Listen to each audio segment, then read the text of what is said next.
ஐயாவும் நான் வந்து கிடைக்கலாம்னு நினைக்கிறேன். என்னென்னா வாழ்க்கையில் மனிதர்கள் மேம்படுத்தி கொண்டிருக்கிற எங்களோட பாதையில் இப்போ நாங்கள் பேசக்கூடிய ஒரு தேவை என்னென்றால் அடையாளமற்ற மனிதனாக நாங்கள் அவர் வேணும் என்பதை இருக்கிறோம்.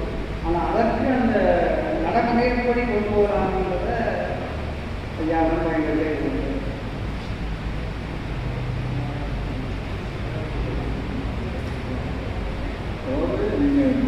உங்களை பொறுத்தளவில் ஒரு அடையாளத்தை வச்சுருங்க. அந்த எந்த அடையாளத்தையும் நீங்கள் பிடிவாதமாக இருக்கணும்னு அவசியம் இல்லை.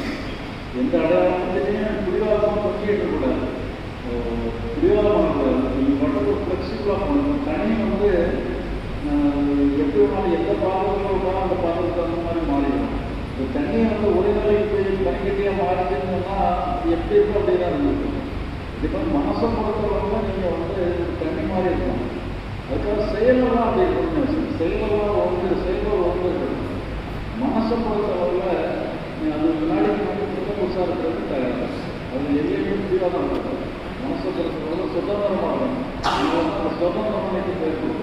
மனசை பொறுத்தவரை சுதந்திரம் தனி மாதிரி இருக்கணும், ஃப்ளெக்சிபிளாக இருக்கணும். எப்படி வேணாலும் இருக்கலாம் மாதிரி நிலையில் இருக்கணும். இருந்தோம்னா அதுக்கு அதான் அவருடைய இயற்கையான நிலை. அதான் ஒரு கள்ளக்கடமையான நிலை, ஒரு குழந்தைத்தன்மையான நிலை.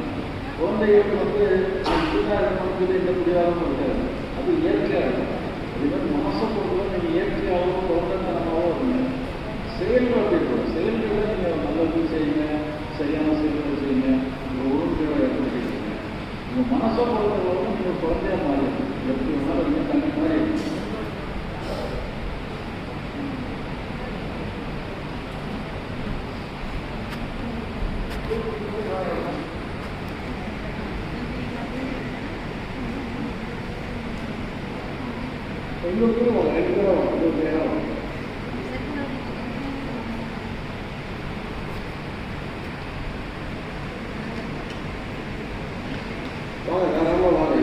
மனசில் நினைக்கிற கேள்வி தாராளமாக கேள்வி பரவாயில்ல.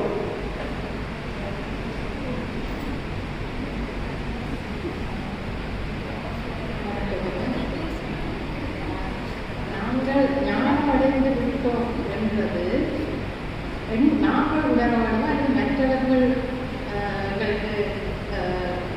அவர்கள் அடையாளமான வருவார்களை நாங்கள் ஞானம் அடைந்து விட்டோம். அது ஒரு கேள்வி. மற்றது நாங்கள் மற்ற புறக்காரணிகளால் மற்றவர்கள் சொல்வதனால நாங்கள் பாதிக்கப்படாமல் மகிழ்ச்சியாக இருக்கிறத ஞானம். நீங்கள்